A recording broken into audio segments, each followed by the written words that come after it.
Guddinni kee kan madaalamu yookaan kan tilmaamamu haala ati amma keessa jirtu miti. Dhokataa ati keessa keetii qabduun qofaan madaalama. Hanga geessu kan beeku si qofadha.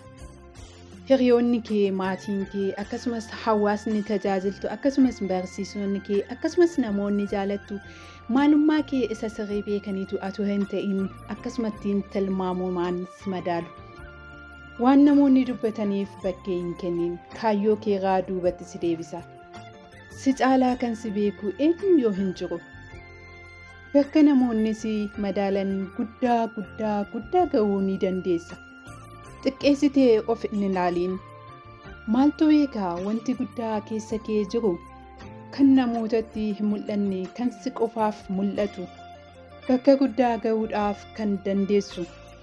Waan addunyaa kanarra jiru hundumtuu harka keerra galuudhaaf kan itti danda'u. Maaltu beekaa xiqqoon harka keerra jiru guddatee galaa addunyaa maraa ta'uudhaaf kan itti danda'u. Maaltu beekaa har'a xiyyeeffannoo namootaa irraa yoo dhabde bor garuu gucaa addunyaa maraa ta'uu ni dandeessa.